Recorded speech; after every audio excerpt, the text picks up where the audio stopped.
ஏண்டா அவன் சொல்கிறான் இவன் சொல்கிறான்னு கேட்டுக்கிட்டு நீ இதெல்லாம் செய்யலாமாடா, நல்லா தானே நேற்று பூரா படிச்சுக்கிட்டு வந்தேன், இந்த படிப்பு எவனுக்கடா வரும் அப்படின்னாரு. சாமி நான் ஒன்றும் படிக்கல சாமி அப்படின்னு திருப்பி நான் அவர்கிட்ட பேசுகிறேன். ஏய் போடா, சரி சரி சொல்கிறேன், நீ எப்படா காரு வாங்குவ அப்படின்னாரு. சாமி எந்த காரு சாமி வாங்குறது, டிரைவர் ஆகணும்ல, ஆகணும் தானடா ஓட்ட முடியும் அப்படின்னாரு. சரிங்க சாமி அப்படின்னா சரி பரவாயில்ல, இதுவே நீ முறைப்படி காலத்துக்கும் பயன்படுத்திக்க அப்படின்னாரு. அப்புறம் என்னமோ சொன்னார். சரி அப்படின்ட்டு அவர் கொஞ்ச நேரம் கூப்பிட்டு பேசிகிட்டே இருந்தார். அப்புறம் திருப்பி வண்டி எடுத்துகிட்டு கிளம்பிட்டாங்க. அப்போ நான் வீட்டில் வந்துருந்தாங்க. வந்து எதுக்கு சொல்ல வந்தோம்னா, இந்த பயிற்சியை போக்குவரத்து காலையில் நான் அவர் நடந்ததே சொல்கிறேன். 3 மணிக்கு 4 மணிக்கு 5 மணிக்கு எந்திரிச்சு சாமியோட திருவுருவத்தை அப்படியே நினச்சி காலைல கூட்டி போய் நம்ம எப்படி குழந்தைகளுக்கு செய்கிறோமோ கூட்டி கொண்டு போய் பல்லு விளக்கி விட்டு நல்லா பாத்ரூம் வெளியெல்லாம் போக விட்டு எல்லாம் நம்ம வாஷ் பண்ணி நல்லா நிலையாக நிற்க வச்சு என்ன நல்லா குளிர மேலேருந்து அபிஷேகம் பண்ணி நல்லா உச்சந்தலையும் தேய்ச்சி நல்லா உடம்பு பாதங்கு தான் எல்லாம் எப்படி நேராக நம்ம செய்வோமோ அதே மாதிரி வர்ணிக்கணும். வர்ணித்து எல்லாம் செஞ்சு தண்ணி நல்லா வெதுன்னு சுடுதண்ணி வச்சு நல்லா குளியாட்டி சாமிக்கு. அதுக்கப்புறம் அதை அடுத்தது வந்து சீயக்காயெல்லாம் போட்டு அது மாதிரி, அதுக்கப்புறம் பால் அபிஷேகம், அப்புறம் தயிர் அபிஷேகம், அதுக்கப்புறம் இளநீ, அதுக்கப்புறம் பஞ்சாமிர்தம், இத்தனை ஒவ்வொரு அபிஷேகங்களும் நான் வந்து தினந்தோறும் செஞ்சுக்கிட்டு இருக்கோங்கிறத நீங்கள் மானசீகமாக செஞ்சு பழகி பாருங்கள். இதனுடைய தாத்பரியம் அதாவது வந்தோம் படித்தோம் போனோங்கிறத காட்டிலும் இவர்கிட்ட உள்ளுடுருவை அந்த ஊடுருவி நீங்கள் போகும்போது உங்களுக்கு என்ன தெளிவு கிடைக்கிது, அதுக்கு தான் சொல்கிறது. தெளிவு குருவின் திருமேனி காணல் தெளிவு குருவின் திருவார்த்தை கேட்டேன், தெளிவு குருவின் திருநாமம் செப்பல் தெளிவு குருவின் திருவுருன்னு சிந்தித்தல் தானே. அவங்கள சிந்திச்சுக்கிட்டு இருக்க உங்களை மாற்றம் எப்படி வருது, யாரால மாற்றப்பட்டோங்கிறதெல்லாம் உங்களுக்கு பேர் ஒரு அதிர்ச்சியாக இருக்கும். இந்த விஷயத்தை அவர் சொன்னது நான் நேராக நீ செஞ்சது கரெக்டுன்னு நம்மகிட்ட சொல்லி கொடுத்தாங்க. அன்னைக்கு கரூர் போயிட்டு வரும்போது இந்த விஷயம் போயிட்டு வந்தோன்னு அதை சொன்னாங்க. இந்த விஷயத்தை நம்ம போய் எங்கே தியானம் இந்த தியானம் இதுதான் நம்ம தியானம்னு சொல்லி நான் நினச்சேன். அந்த தியானத்தை அவர் ஏற்று இது கரெக்டு தாண்டா அப்படின்னு சொல்லி சொன்னார். நேற்று பூரா நீ பண்ணது அதனால தான் உன்னை இறக்க விட மனசு இல்லைடா அப்படின்னாரு. அந்த மாதிரி இந்த அபிஷேகத்தை அத்தனை அபிஷேகங்களும் ஒரு விக்கிரகங்களுக்கு செய்கிறத வந்து நம்ம சாமிக்கு நேரடியாக செஞ்சு அவருக்கு எல்லாம் நல்லா குளியாட்டி பல பூக்களால் அர்ச்சனை பண்ணி கூடையாக தலையில் குட்டி எல்லாத்தையும் நல்லா அவருக்கு தொடச்சி மேலுகாலெலாம் நல்லா தொடச்சி சந்தனத்தாலெல்லாம் மேலெலாம் அலங்காரம் பண்ணி திருநெருக்கமாக வச்சு அவருக்கு எல்லா ட்ரெஸ்ஸும் போட்டு உட்கார்ந்து சுற்றி விளக்கு ஏற்றி சகல ஐஸ்வர்யங்களை பெற மாதிரி எப்படி நம்ம சகல மந்திரங்களை நம்ம சொல்கிறோமோ அது மாதிரி சொல்லி சுற்றி நீங்கள் 3 சுற்றி அவரை வந்து தினந்தோறும் உங்கள் மனசியமாக எத்தனை வேலை பார்த்தாலும் சரி இதை நீங்கள் செஞ்சுக்கிட்டே பாருங்கள். எவ்வளோ ஒரு பெரிய ஒரு முயற்சிகளை எடுத்து கொடுக்குறாரு. நம்ம கூட இருந்து பேச ஆரம்பிச்சிடுவார். நீங்கள் யார், என்ன, எங்கே போகணும் வரணும், எங்கே போகக்கூடாது, எங்கே வரக்கூடாது, என்ன செய்யணும் அப்படிங்கிற அத்தனை விஷயங்களையுமே அவர் உள்ளேருந்து பேச ஆரம்பிச்சிடுவார். அதனால் நம்ம வந்து அவருடைய ஏதோ ஒரு திருநாமத்தை சொல்லிக்கிட்டு இந்த மனசுக்குள்ள இதே நினச்சிக்கிட்டு சாயந்தரம் அதே போல் ஒரு பாத பூஜை அதே மாதிரி பண்ணிடுங்க. நீங்கள் எங்கேருந்து பண்ணாலும், ஏன்னா அந்த நான் சொல்லக்கூடிய இந்த சாமி இங்கே வந்து போயிருந்தவர் இப்போ அவருடைய இருப்பிடத்துக்கு போய் இவ்வளோதான் சாமியே நேரடியாக போகிறாருன்னா அந்த நிலைக்கு நம்ம ஆட்களும் நம்மளுக்கும் நம்மளால் முடியுங்கிறதுக்கு தான் அந்த விஷயத்தை உங்கள்கிட்ட பகிர்ந்துக்கிறேன். ஏன்னா இதை வந்து அவர் சொன்னார், இதை தயவு செய்து இதை மானசீகமாக இருக்கட்டும், சாமி இந்த மாதிரிலாம் ஒரு சில பேருக்கு பண்ணியிருக்காரு, நமக்கு செய்யலைங்கிற. ஏன்னா நமக்கு நம்மளுடைய சிக்ஷாதிக்காக தானே ஆகும். நம்ம இத்தனை வருஷமாக போகிறோம், நமக்கு இதெல்லாம் சொல்லிக் கொடுக்கலையே சாமி, இப்போ அவர் மட்டும் என்ன வசதி அப்படிங்கிற மாதிரி நம்மளுடைய எண்ணங்கள் இப்படி தான். அதனால் அந்த இடத்துக்கு நம்ம போயிடக்கூடாது. யார் என்னப்படி அதான் மனம் போல் வாழ்வுன்னு நம்ம ஏன் சொல்கிறோம். சாமிங்கிறது சாமி நம்ம ஊரெலாம் போய் அங்கங்கே போகிறோம், சாமிகிட்ட ஏன் ஒரே இடத்துல இருக்கலாமே, அப்புறம் ஏன் இங்கே மதுரைக்கு வரீங்க, அப்புறம் ஏன் கணக்கம்பட்டிங்க போகிறீங்கன்னா, நம்ம முகம் நம்மள்ட்ட தான் இருக்குது. ஆனால் ஏன் கண்ணாடி பார்த்து சீவிரம் தலை சீவிரம், நம்ம முகம் நம்மள்ட்ட தானே இருக்குது, ஏன் அப்புறம் கணக்கம்பட்டி போகிறோம் பள்ளின்னா, எதுவாக இருந்தாலும் தெரிஞ்சுக்கணும். திருவடி பெரிய ஒரு மகானுடைய சன்னிதானத்தில் பெரிய மகாவுடைய திருவடி பற்ற இடம் இது. பல ஜென்மமாக எத்தனை மக்கள் எத்தனை பேர்கள் அங்கே வந்து புனிதமடைய காத்திருக்கும் அந்த பூமி, இந்த இடம். அப்பேற்பட்ட ஒரு இடத்தை நமக்கு நிர்ணயிச்சம் பண்ணி கொடுத்துருக்காருன்னா இது சாதாரண விஷயம் இல்லை. எல்லாருக்கும் இந்த மகிழ்வாக கிடைக்காது. ஒரு புண்ணியம் பண்ணி பல ஜென்மமாக அவருடைய அனுக்கிரம் பெற்றதுனால தான் இந்த மாதிரி ஒரு இடத்த நம்மளுக்கு இது பண்ணியிருக்காங்க. இந்த இடத்துல நீங்கள் பல மந்திரங்களை படிக்கணும்னா உட்காந்து ஒரு 5 நிமிஷம் உங்களால் முடிஞ்ச தியானத்தை இந்த ஆண்டவனை நினைங்க. அவர் மேலே நினைச்சோம்னு சொன்னாக்க சகல ஒரு பெரிய பாக்கியத்தை நம்மளுக்கு கொடுப்பாரு. அவர்கிட்ட நீ என்கிட்ட வேண்டுறது பண்ணுறது அப்படிங்கும்போது நீ தனிப்பட்ட முறையில் எனக்கிட்ட வேண்டாதரா, எதையும் நீ வந்து சொல்லணுங்கிறது வந்து தனிப்பட்ட முறையில் சொல்லாதரா, உனக்கு என்ன நடக்கணுங்கிறதே முன்கூட்டி எனக்கு வந்து உள்ள நுழையும் போதே சொல்லுவார். இங்கே என்னதை பார்த்தேன், என்னதை பண்ணேன் அப்படிங்கிறதெல்லாம் நிறைய சொல்லுவார் சாமி. நான் ஒளிந்து நீயாக வேண்டுமையா, நான் ஒளிந்து நீயாக வேண்டுமையா, நாதாந்த துய்யனே வேதாந்த மெய்யனே, நான் ஒளிந்து நீயாக வேண்டுமையா. தன்னை ஒழிச்சிடணும். அவரை பார்த்துட்டோம்னா நம்ம இங்கே இல்லைங்கிற நிலைக்கு வந்துடணும்.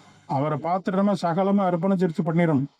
நம்மள்ட்ட இங்கே எதுவுமே இல்லை, நம்ம யாரும் இங்கே இல்லை, அவர் ஒன்று தான், பிரம்மன் தான் இருக்குது அப்படிங்கிற நம்மான நிலைப்பாடு நமக்கு வரணும். அங்கே போய் வியாபாரம் பேசிக்கிட்டு பணம் கொடு, அதை கொடு, பிள்ளைகளை கூட படிக்க வைக்கணும், இதுக்கு எல்லாம் அவருக்கு படைச்சவருக்கு தெரியாதா?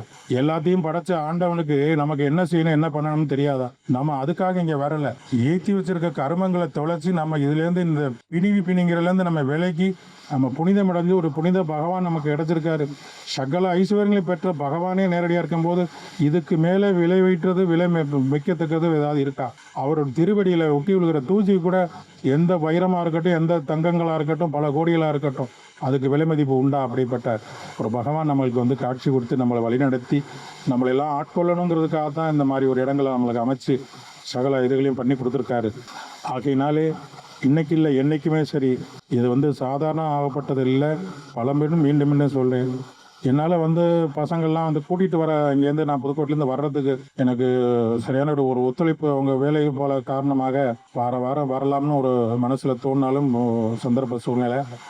அதனால நான் வந்து நீங்கள்லாம் இங்கே இருக்கக்கூடிய பெரிய கொடுப்பனை உங்களுக்கு இருக்குது. ஆனால் அதை நீங்கள் அதை யூஸ் பண்ணிக்கணும். நீங்கள் வந்து போய் இருந்தாலே உங்களை மாற்றிடுவார் சாமி. நீங்கள் அவரை நினைச்சாலே போதும், சகலமாக அவர் பார்த்துப்பார். ஏன்னா நினைப்புங்கிறது தான் பாக்கியமே, பெரிய விஷயம். இன்னைக்கு தெரிஞ்ச 2 பக்தர்கள் இன்னைக்கு பெரிய மகான்களாக இருக்கிறாங்கன்னா அவங்களாம் நிலை அடைஞ்ச முடிச்சுட்டாங்க. அவங்க 2 பேரும் நினைப்புல தான் இந்த பக்தி அடைஞ்சாங்க. நினைப்புக்கு மிஞ்சின எதுவுமே கிடையாது. நினைப்பு தான் மெயின். அவரை நினைச்சுக்கிட்டு எந்த காரியமும் செய்யுங்க, எல்லா காரியமும் வெற்றி அடையும். நம்மளும் வெற்றி அடைவோம், நம்மளையும் பிறர் வெற்றி அடைய அப்படிங்கிறத உங்கள்ட்ட இருந்து சொல்லி, முக்கியமான சில விஷயங்கள்லாம் மீண்டும் ஒரு நேரத்தில் நம்ம பேச வருவோம்.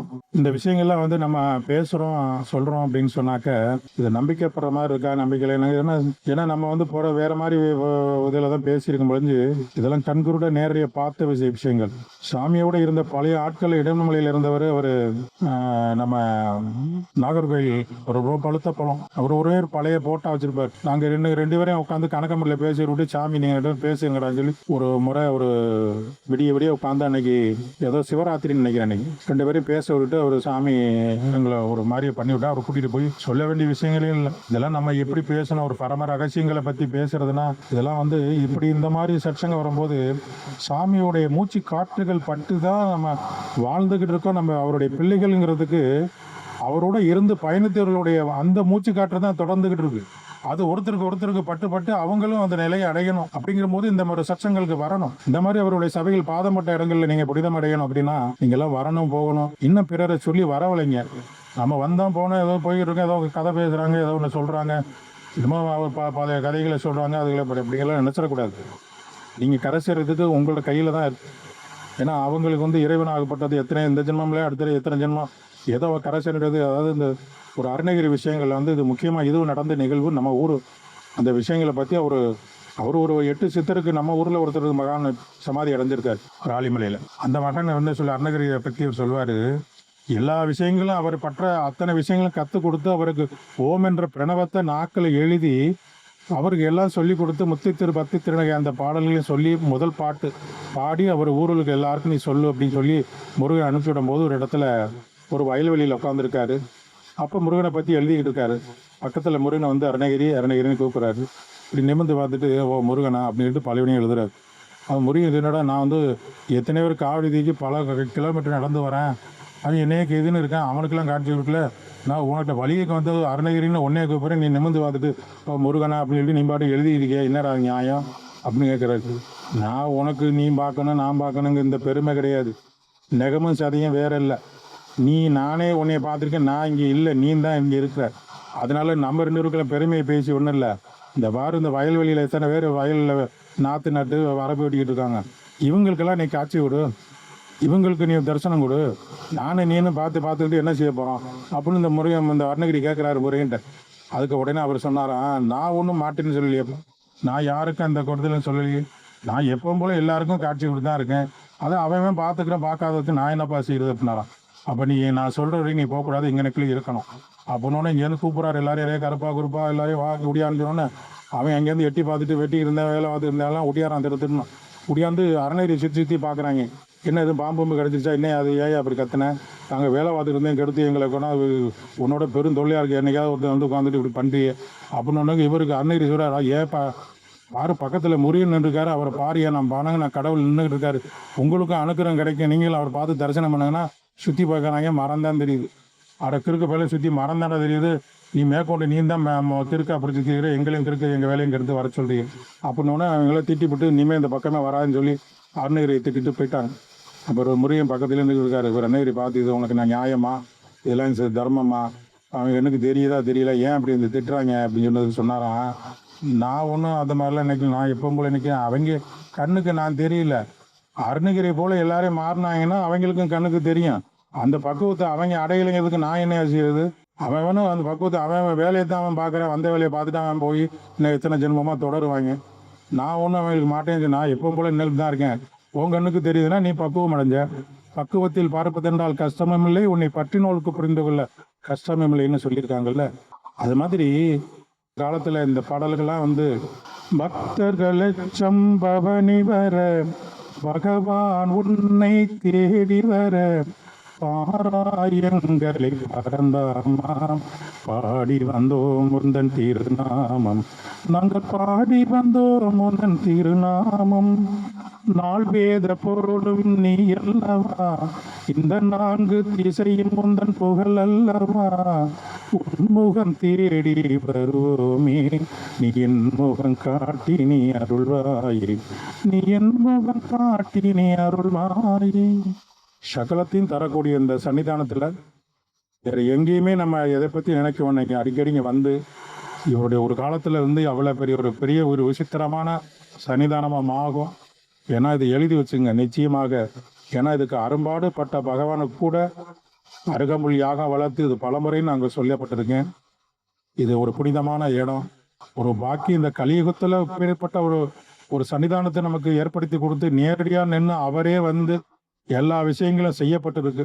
அதனால இந்த இடத்துல வந்து நீங்கள் ஒரு நிமிஷம் இருந்து எல்லாரையும் வரவழைங்க, உங்கள் குடும்பத்தில் எல்லாரையும் வரவழைங்க. டெய்லி வரவங்களா வாரத்தில் ஒரு முறை வந்து நின்று தரிசனம் பண்ணி மனசீமா நல்லது நல்லா வணங்குங்க. அவருடைய அனுக்கிரம் எல்லாருக்கும் கிடைக்கணும், அவருடைய அனுக்கிரம் பெறணும் அப்படிங்கிறத நினச்சி எல்லாம் வல்ல சச்சிதானந்த சத்குருவினுடைய திருவடியை வணங்கி அவருடைய பேரருளும் அவருடைய பெருமைகளும் அனைத்து அவருடைய அனுக்கிரகங்கள் அனைத்தும் கிடைக்க வேண்டும் என்பதனால வந்தவர்களுக்கும் வராதவர்களுக்கும் தேடி சென்று அலைந்து நம்மளுக்கெல்லாம் எடுத்துக்காட்டாக வாழ்ந்து வந்த அந்த மகா சத்புருஷாய வித்மகே மகா சர்க்குரு அதிமிக தன்னோ சச்சியானந்த சர்க்குரு பழனிசுவாமிகளே திருவடிகளே சரணம். அன்னையினையே தந்தையினையே அன்புனையே அருளும் நீயே ஒளியும் நீயே போதிக்க வந்த குருவும் நீயே இந்த புவனங்கள்லாம் பெற்றவன் நீயே எண்ணறியா ஜீவன்களில் குடியிருப்பவன் நீயே அணுவுக்குள் அணுவாக இருந்து ஆட்சி செய்யும் ஆண்டவனே சச்சிதானந்த சத்குருனுவே அகண்ட பரிபூர்ணமே எங்கள் குலதெய்வமே ஏகாந்த வாசனை சகலத்துக்கும் சகல சபாக்கங்களையும் தந்து இருக்கும் வரை நல்வழி காட்டி நல்லதை இடத்தை காட்டித்து கொடுத்து அவங்கள் அறிந்தும் அறியாமலும் தெரிந்தும் தெரியாமலும் செய்த சகல குற்றங்களையும் பொறுத்து காத்து ரட்சித்து உன் திருவடி தந்து அருள் புரிய வேண்டும் என்பதை உங்களுடைய சார்பாக என்ன எல்லாம் அல்ல இறைவனுடைய திருப்பாதம் தொட்டு உங்களிடம் விடைபெறுகிறேன். நன்றி, வணக்கம். சர்க்கரிவே சரணம்.